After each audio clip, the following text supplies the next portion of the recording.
أعوذ بالله من الشيطان الرجيم. بسم الله الرحمن الرحيم.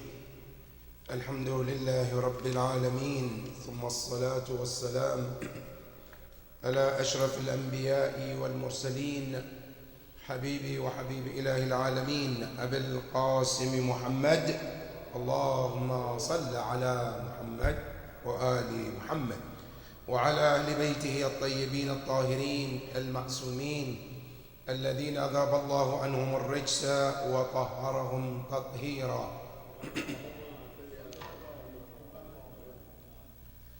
قال الله سبحانه وتعالى في محكم تنزيله: أعوذ بالله من الشيطان الرجيم. بسم الله الرحمن الرحيم.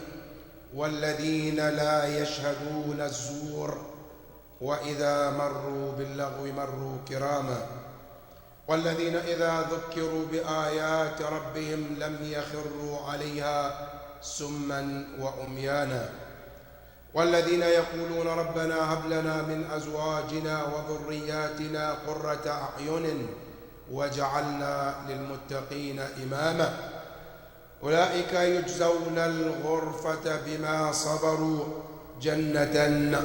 صدق الله العلي العظيم. عباد الله، أوصيكم ونفسي بتقوى الله. My dear brothers and dear sisters, Assalamu alaikum wa rahmatullahi ta'ala wa barakatuh.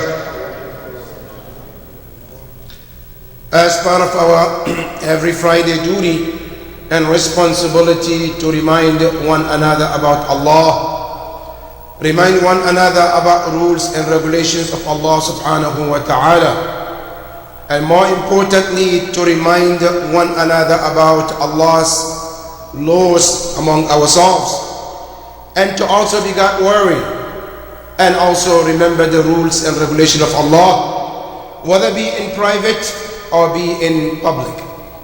Let each and every soul keep in mind that Allah subhanahu wa ta'ala is watching over all of us, and not only is watching over all of us, also He will be the one to hold each and every one of us accountable for all our deeds. If those deeds happen to be good deeds, we will see it on the day of Qiyamah, and if they are bad, we will see it Yawm al-Qiyamah. We pray to Allah subhanahu wa ta'ala to help us to do the good thing, Ya Rabbil Alameen. Ibadallah, as you know, we continuously talking about this series of these verses of Quran in Surah Al-Furqan, in which Allah is describing the true servant of Allah, the qualities that makes one a true servant of Allah. And we mentioned that totally of those qualities are 12, and we mentioned so far 8 of them, and we are left with 4 of them. And just to refresh our memory of those qualities quickly before we proceed to today's last 4 of those qualities, we mentioned that this verse comes to give us the true image of the true servant of Allah. As you know, we have a 2 types of servant of Allah. One of the true servants of Allah are the Ahlul Bayt alayhim salam, which sometimes we make it sound like they are people that we cannot even learn from, the way with the way hide. But then Allah subhanahu wa ta'ala brings us an examples of people who can also be the true servant of Allah, that you and I can look up to them and be like them too. And those are the Ibadur Rahman that we're talking about. And we mentioned that Allah subhanahu wa ta'ala started the verse by giving us the qualities of Ibadur Rahman by saying the first quality is they are very humble. At-tawadu, they're down to earth. When they deal with everyone, there is no drop of arrogance in their heart or mind. And that is number 1. And number 2, Quran says, وَإِذَا خَاطَبَهُمُ الْجَاهِلُونَ قَالُوا سَلَامًا. They also take their time, very important. They don't spend their valuable time with people who will not make a use of their time. And when somebody comes to waste their time, what do? Instead of salam al-ibtida'i, they do salam al-wida'i. A salam al-ibtida'i is a salam that you give to somebody to open the position. Salam al-wida'i is the salam of farewell. You say salam, you're walking. Because they value their time. Allah subhanahu wa ta'ala said, those ibadur rahman, they do not waste the time that Allah gives them. That's number 2. And number 3, Allah subhanahu wa ta'ala said, the third quality of those ibadur rahman, they are always in supplication of Allah. They turn to Allah. They raise their hands in dua. They constantly asking Allah not to put them in His hellfire, not to punish them, not in this world, not hereafter. And that is number 3. And number 4, they also ask Allah subhanahu wa ta'ala, Ya Allah, whatever you have blessed us with, money, power, fame, they always spend it in the good cause of Allah. They don't keep everything that Allah has blessed them, and they don't give everything. They have a mean of balance. They give some and they keep some. And that is the first 4. The next one, Allah subhanahu wa ta'ala says, those mu'minun, those ibadur rahman, they do not kill anybody. They don't kill innocent life. And we mentioned that killing somebody, not necessary to use a gun or using a knife. Sometimes you can kill somebody emotionally. Sometimes you can kill somebody verbally. All of this can be considered killing. And Islam does not allow any type of this killing. And Allah said, Ibadur Rahman, they stay away from any of this act. That is number 5. And number 6, Allah subhanahu wa ta'ala says, وَلَا يَزْنُونَ, and they don't commit any type of fornication, whether by eyes or ears, done any type of any haram, they stay away from it. And we mentioned about it also last week in details.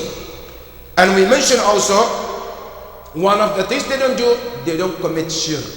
لا يدعون مع الله إله آخر. Shirk is not anywhere in the dictionary. They always serve only Allah subhanahu wa ta'ala. Now these are the 8 categories that Allah subhanahu wa ta'ala talks about out of the 12 qualities of those Ibadur Rahman. Now number 9 for today, Allah subhanahu wa ta'ala says, وَالَّذِينَ لَا يَشْهَدُونَ الزُّورَ. The qualities of those Ibadur Rahman, they never give any false testimony. They will never, at no any cost, they will give a wrong information. Never. And this is very important, brothers and sisters. Why is it important? Because sometimes this comes in many categories of our lives. Number 1, in Islam, it's not a bad thing to be a lawyer, but it's a bad thing to be a criminal lawyer who defend false. Absolutely, that income is haram.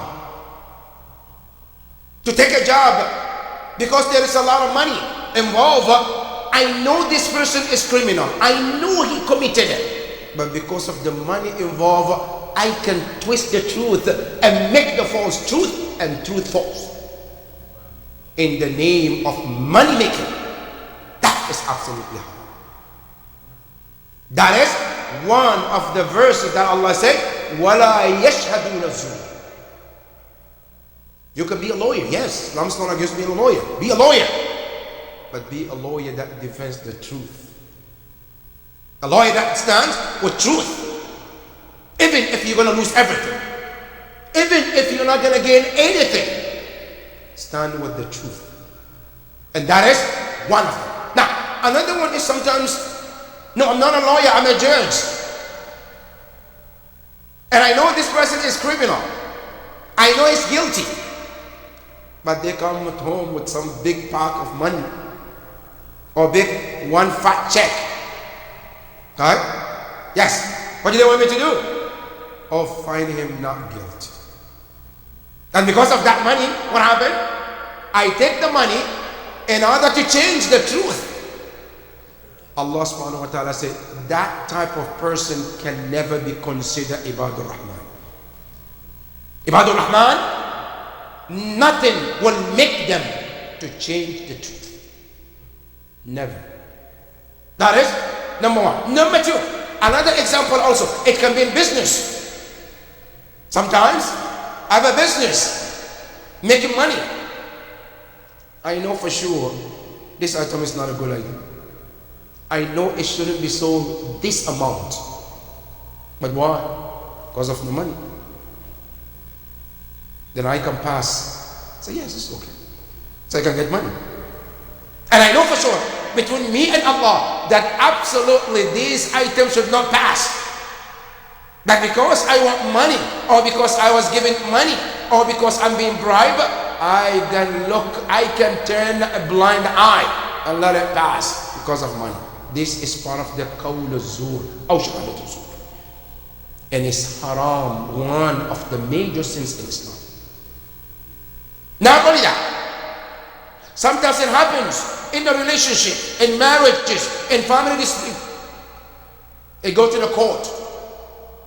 My brother, my sister, my father, my mother, someone.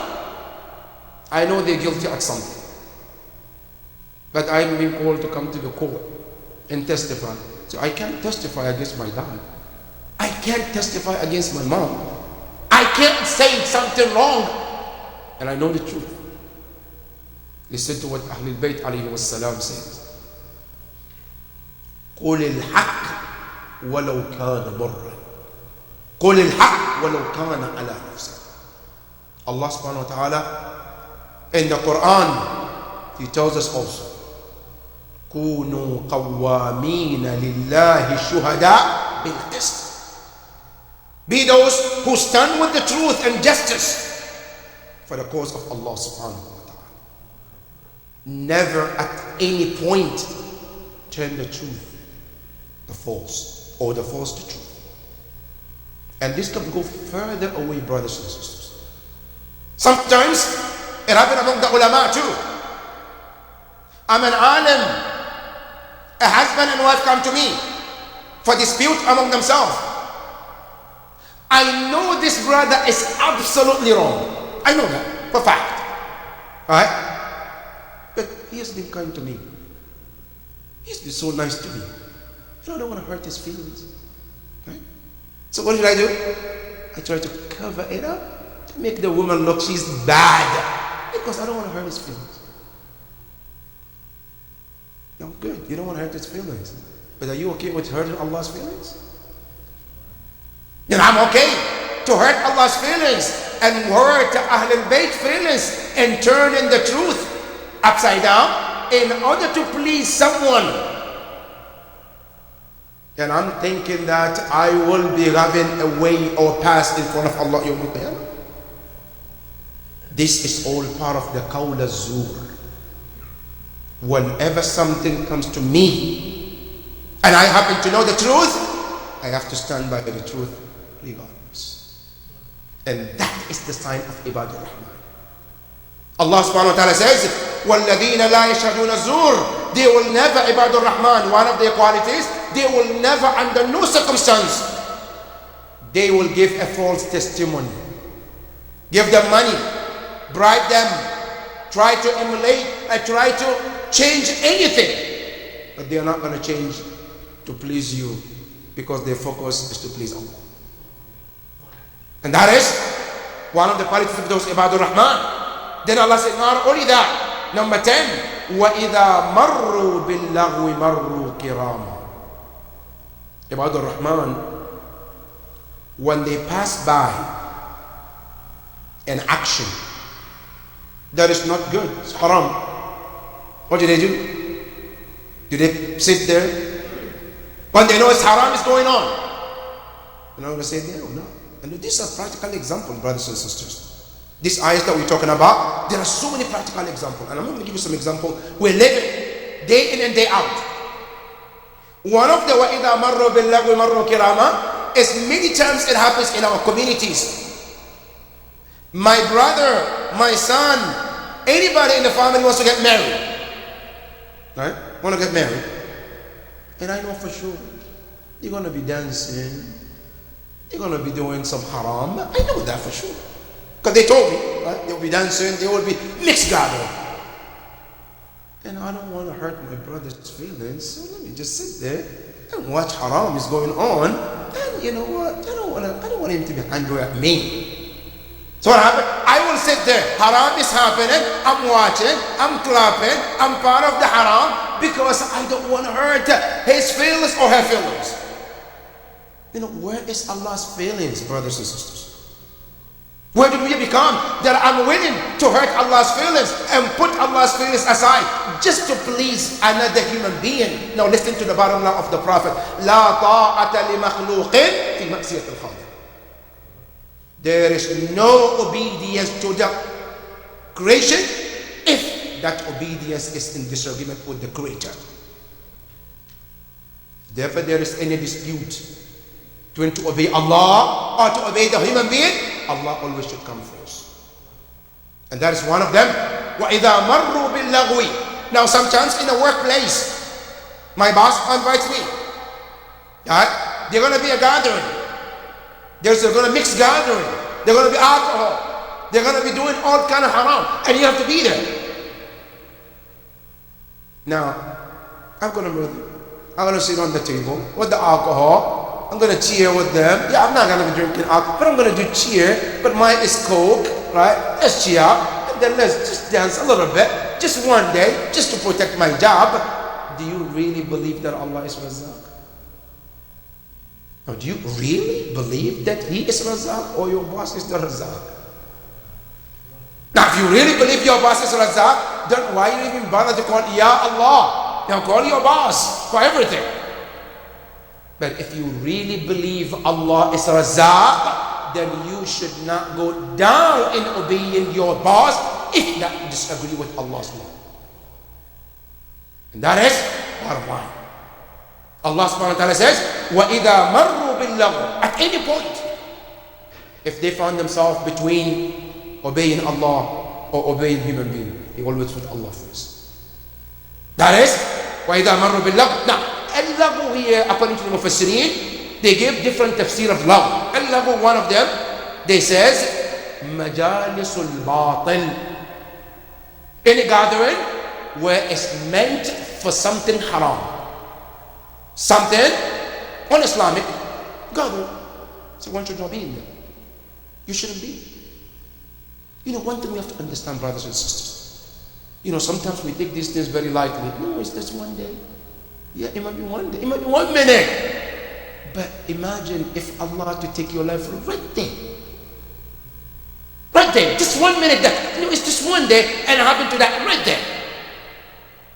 Right? And then I die in that situation and I met Allah subhanahu wa ta'ala. What am I going to tell Allah?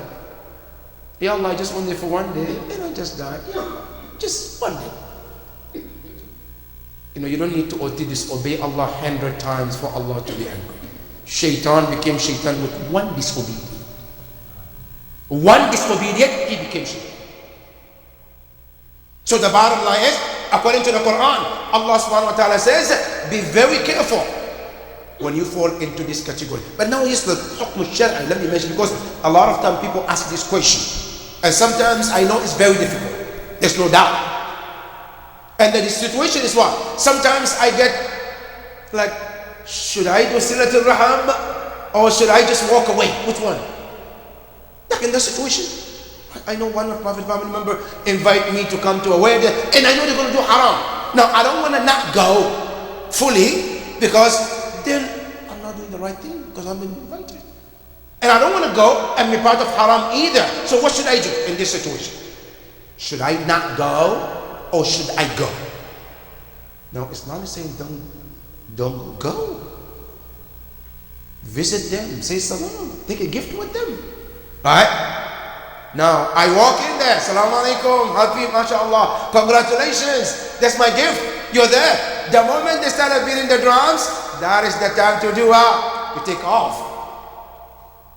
I can go there. The moment I see they started to get involved in doing haram, either I can stop, if I can, yes, if I cannot, then go. That is the bottom line. Islam doesn't say, don't go or cut the line just because the person doesn't do haram, does something wrong. No. So that is the bottom line. So we can go into those majalis, but make sure that number one, we are not part of that haram. Number two, make sure that when that haram is to begin, that is the beginning of my taking off, so that you don't become part of it. Or you can send them gift too if you want to. Assuming if it's too far or something, that's one. But don't cut the tie. However, it's our responsibility too. If there is any way we can advise, we can invite them to the right path and change, that is also our responsibility too. And that is one of the responsibility Quran is telling us, وَإِذَا مَرُّوا بِاللَّغْوِ. Whenever there is any gathering that you know is haram, Islam says don't be part of it. That is number 10. Number 11, Quran says, وَالَّذِينَ إِذَا ذُكِّرُوا بِآيَاتِ رَبِّهِمْ لَمْ يَخِرُّوا عَلَيْهَا سُمًّا وَعُمْيًا. The third, which I think is very important, brothers and sisters. Number 11, what it's telling us is, we all have to have somebody in our life as a reminder. Everyone of us. Doesn't matter which level you are. It doesn't matter how much you feel I'm pious. But you still have to have someone. Call it, buddy, pious friend, who whenever I started to go off the road, he will remind me. My brother, my sister, no, that's not right. You can't do this. So we have a reminder for any time something is to go wrong. My dear brothers and sisters, this is simple in our lives. We all have that. No, we do this on every daily basis. We all have mechanics, right? When you hear sound in your car, you call the mechanic. My car has some sound. Can I bring it to check out? Right? Good.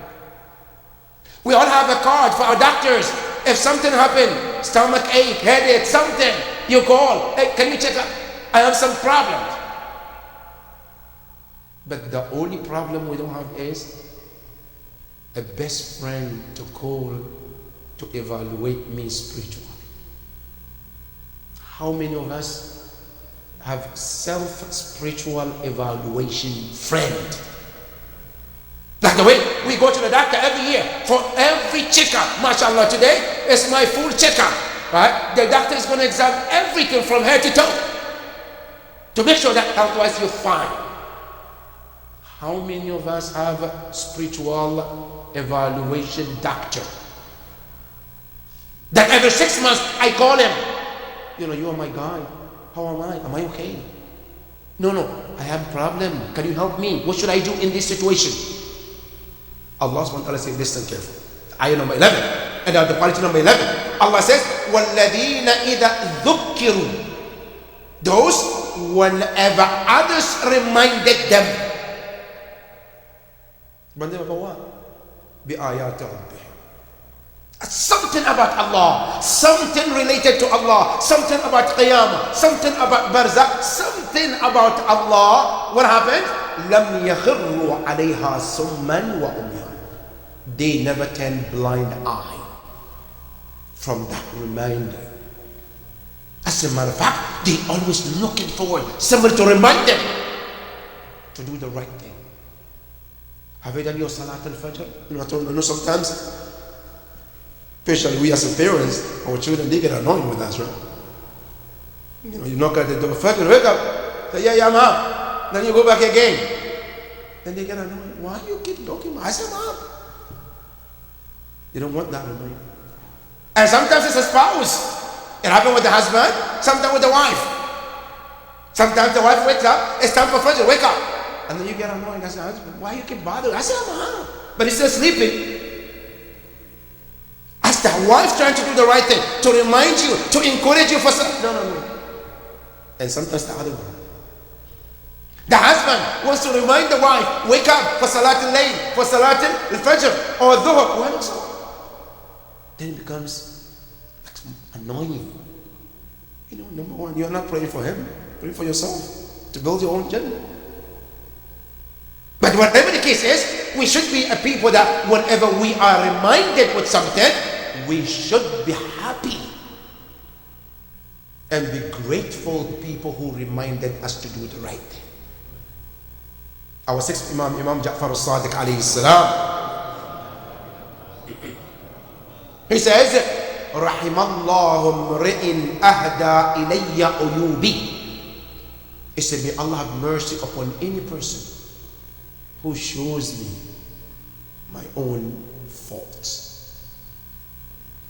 He sees my faults, my wrongdoings, and he says, my brother, my sister, kindly, nicely, this is your mistake, you should correct this. Now instead of me saying, thank you, I become angry. Who do you think you are? Why are you telling me what to do? I'm the boss in my job. Who are you to tell me what to do? Now, Al-Quran tells you, we all should have reminders. And as a matter of fact, according to the Quran, every prophet comes to remind the people about what to do or what not to do. فَذَكِّرْ إِنَّمَا أَنْتَ ذَكِّرْ. Allah says, Ya Rasulullah, you are a reminder. That's your job. So it's a blessing to have in your family a wife reminding a husband is reminding a wife, or a son, or a mother. All of this is a blessing. Don't look at it as something to get you frustrated. No, you should see it as a point of blessing of Allah. And when you are reminded with something, Quran says, لَمْ يَخِرُّ عَلَيْهَا سُمًّا. Don't become dumb or deaf, and don't become umyan and blind at it. Take a note of it and make sure that you use in that blessing to make sure that you correct the mistakes. Allah subhanahu wa ta'ala says, there is one of the blessings of this Ibadur Rahman, that whenever somebody correct them, what do? They always take that in the note of correction, and they do the best to make it right. The next one, Allah subhanahu wa ta'ala says, وَالَّذِينَ يَقُولُونَ رَبَّنَا هَبْ لَنَا مِنْ أَزْوَاجِنَا وَذُرِّيَّاتِنَا قُرَّةَ أَعْيُنٍ وَجَعَلْنَا لِلْمُتَّقِينَ إِمَامًا. They always also in the form of prayer. They pray to Allah, oh Allah, you have put the responsibility on us, my children, my wife, my husband, they're all my responsibility. That Yawm al-Qiyamah, Allah will ask me, that Ya Allah, I know this responsibility is a big task. However, Ya Allah, I ask you to make them to become the delight of my eye. Allahu Akbar. Now listen to the Quran. Allah says, وَالَّذِينَ يَقُولُونَ, that those Ibadur Rahman, they constantly, especially in their du'as, in their salat, in their qunut, when they raise their hand, they constantly asking Allah. What do they say? Rabbana. And they use the word Rabb from the word Tarbiyah. Ya Allah, you are the one who can guide us and nature us to reach to the perfect level that we're looking for. And that's why they use the word Rabbana. They say, Hab lana. Ya Allah, give us, grant us, min azwajina, from our spouses. The word azawj, it can be male or female. The word zawj can be a husband and can be a wife. And say, oh Allah, we ask you to grant us that when you look at our spouses, you look at your wife, alhamdulillah. You know, I know not all of us feel the same way, right? Sometimes when you look at your spouse, say, A'udhu Billah. It shouldn't be like that. Right? Like somebody says, Maulana, Yawm al-Qiyamah, are we going to be married too? Say, of course you're going to be married. Okay, a new wife, or they say, no, the same wife that you had in this dunya, inshallah, you all mu'mineen, you end up, I don't want Jannah anymore, ya Rabbi. Say, why not? Say, because I already have my hellfire in this dunya. I don't want that in another one. Now the reality is, Allah subhanahu wa ta'ala is telling us, you can ask Allah, Ya Allah, the spouse that I have, let it be, let her or him be qurrata a'yun. Now what's qurrata a'yun? Qurra in Arabic, it means al-buruda, al-barda. It means cold. Like not cold, no, it's like something that is very nice cold. He says, qurra in Arabic is used because they said human being has two tears. They say the tears of joy in Arabic is called al-bard al-ayn. Because the tears of joy comes when your heart becomes so soft from something that you're so happy. So that tears that come from your eyes, they call it bard or kar. Al-kar means a cool tears versus the tears of pain. They say that comes with what? With heat.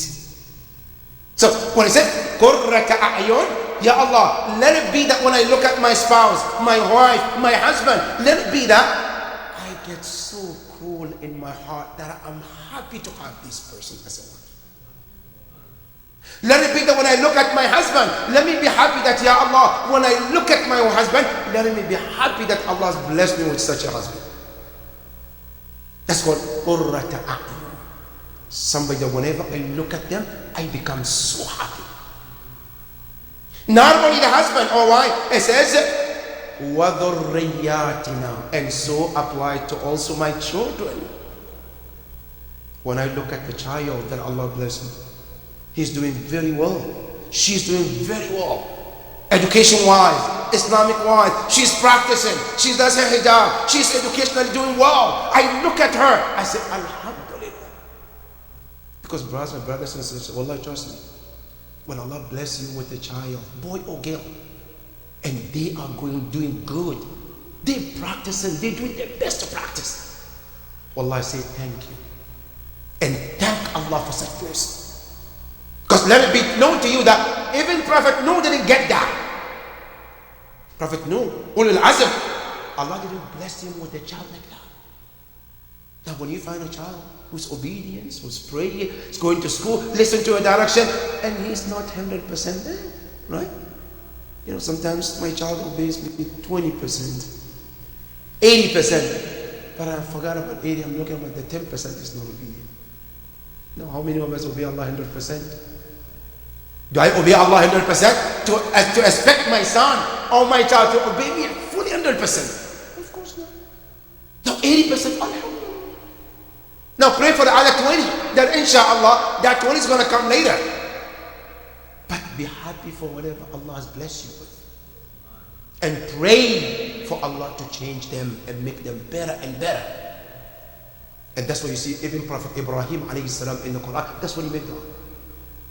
Rabbi ja'alni muqim as-salat wa min dhurriyyati. Rabbana wa taqabbal du'a. Don't forget dua for your children. So Allah subhanahu wa ta'ala says, those Ibadur Rahman, when they make dua, they say, Ya Allah, let our spouses be the delight of our eyes, and so as our children. And the last and the most important one, وَجَعَلْنَا لِلْمُتَّقِينَ إِمَامًا. Let us be who set example for others to follow that good example. In other words, let us be in the society, in the community, in the family, as like a candle who gives light for others to benefit around them. And that's the last ayah. The last part of the ayah. Ya Allah, let us be those who always make use of our capacity, our energy, our blessings, so others can make use of it. These are the 12 qualities of Ibadur Rahman. But the last not the least, brothers and sisters, one of the beautiful things that Quran mentioned after this, Allah tells you what will be the key to help any one of us if you want to be Ibadur Rahman.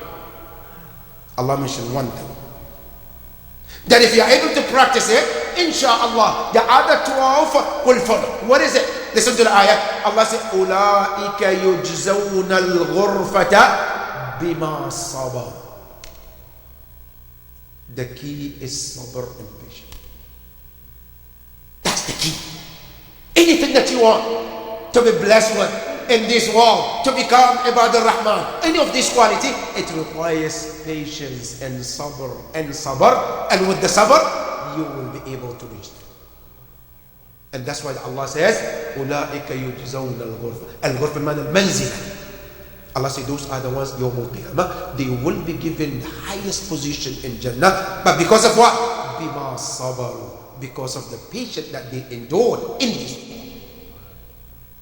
We pray to Allah to give us the sabr, Ya Rabbal Alameen, to be able to take care of these things, Ya Rabbal Alameen. Ya Allah, help us to practice and materialize these qualities and attributes, Ya Rabbal Alameen.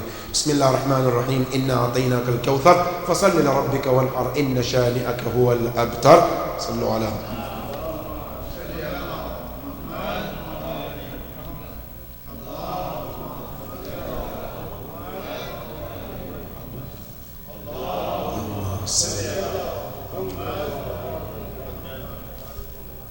بسم الله الرحمن الرحيم. الحمد لله بارئ الخلائق أجمعين، والصلاة والسلام على المبعوث رحمة للعالمين حبيبي وحبيب إله العالمين أبي القاسم المصطفى محمد. اللهم صل على محمد. اللهم صل على أمير المؤمنين علي سيد الوصيين، وفاطمة الزهراء سيدة نساء العالمين، ثم الحسن والحسين سيدي شباب أهل الجنة أجمعين.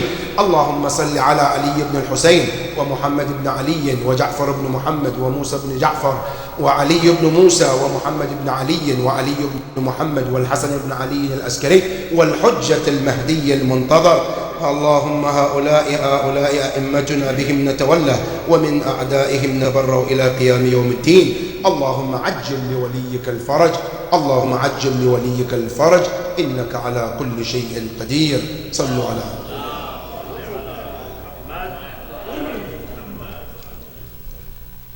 My dear brothers and sisters, there are a few incidents of this past week. One of them is about this issue that is happening in the country regarding the abortion. And I know a lot of us have watched this. There have been some protests in DC and other states in America as to some states are planning to legalize it, or they already legalize it and they're trying to ban it and stop it. And there is women also who are anti this right, and they want this to stay optional to people, illegal that people who wants to do, and so on and so forth. No, I'm not here to say whatever other people wants to say, but Islamically, what is the Islamic opinion about abortion? But it asks Islam, what is it? That, Ya Islam, what is your opinion in terms of someone to abort a child? No, you ask all the Maraji. The answer is haram. Now, why is this haram? Now, here's people said, it's my body, I got to make a reason, I have to make a decision about it. Yes, it's your body, but you don't make a decision who stays there and who's not. It's Allah who's making decision. You don't give the life, Allah is the one who gives life.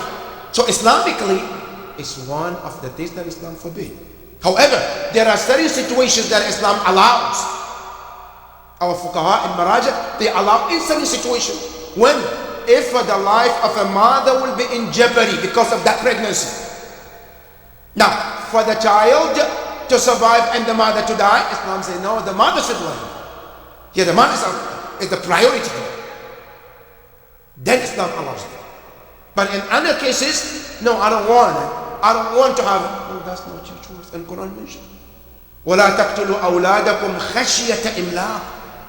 Do not kill your own children because of poverty, for another reason. Allah says, نَحْنُ نَرْزُقُهُمْ وَإِيَّاكُمْ. We are the providers for you and your children. So that is Islamic point of view. Now, the second incident that is happening also, which is a very heartbreaking, it's about the shootings. One of them in New York, and the other one also in California. The one in New York was heard in Buffalo. Took the life of 10 people. Injured others as well. And it really doesn't make any sense that how long Do we wait until life and after life and life and life are being taken before the government do something about the guns? How long do we have to wait here to die and die and die? Then we might think about gun control. Why? And is it fair that this is happening? You know, this person drive 3 hours to come to Buffalo, in that neighborhood where the majority are African American, to kill innocent life. Why? Because he's the white supremacist. You know, really, let's be honest. If a person reaches to the level where he thinks he or she cannot offer anything other than the color of their skin, then that's what kind of person you are. If your color of your skin is what makes you better, not your wisdom, not your effort, not your brain, then something wrong with you. If you think just because my skin color is this, then I'm better than other people, not because of what I do, what I can afford, what I can do for the community and the society, then something wrong with that brain. And based on that, going around killing innocent people. You know, some of these people that got killed is very heartbreaking. One of them, an old lady, her husband is in assisted living. She went there to pick something for her husband and never made it home. Why? Another lady, her grandson is having birthday. She walked there to get something for her grandson, but never made it to that birthday party for her grandson. You know, and you think that is okay? You know, what kind of brain is in these minds of these people? And another one, he goes to the church because I'm angry about a country in China or Taiwan's dispute. Now, somebody in California have to die because of that. You know, really, this is kind of like, is it really the world that we live in? Or we live in another different line, different world? You know, I take a gun and go to church and open fire on innocent people who are there to worship, who have nothing to do with anything, but they have to pay price for it. Why? You know, it's very heartbreaking, brothers and sisters, especially what's happening. You know, our heart and prayers go to all those families who lost their lives in this tragedy. Ya Allah, give the family the best patience, Ya Rabbal Alameen, and protect our humanity, Ya Rabbal Alameen. The last not the least, my dear brothers and sisters, inshallah, we're planning to start some classes of Quran, inshallah, after Labor Day. We will start some Quran classes in Idara for beginners, both children and adults, those who would love to learn from scratch. We're willing to help them and start these classes for them, because there's a lot of demand, a lot of requests has come on our way for those who wanted to learn Quran from scratch. And also, we would like to also start some classes of Diniyat to teach some basic Islamic teachings. You know, some Islamic knowledge. Because I know most of us, we were born Muslims, raised Shia, but there are so many basic things now we don't know why we practice them. And we want to use this opportunity to teach those classes.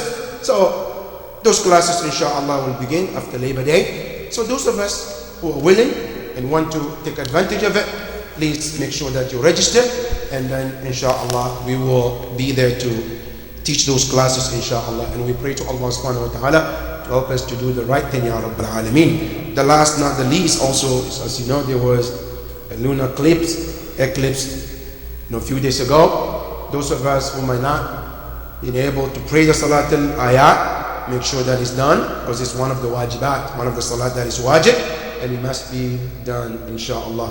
We pray to Allah subhanahu wa ta'ala to protect all humanity, Ya Rabbal Alameen. There is so much going on in the world, in other part of the world. Ya Allah, we ask you, in Yemen, in Afghanistan, in Africa, in every corner of the earth, Ya Allah, make it easy for all humanity, Ya Rabbal Alameen. Ya Allah, wherever there's a peace, we ask you to continue to bless the place, to maintain the peace, Ya Rabbal Alameen. Wherever there's no peace, Ya Allah, we ask you to help to maintain peace in those places. Bismillah ar-Rahman ar-Rahim. Inna ataynaka al-kawthar. Fasalli li rabbika wanhar. Inna shani'aka huwa al-abtar. Sallu ala Muhammad wa ali Muhammad.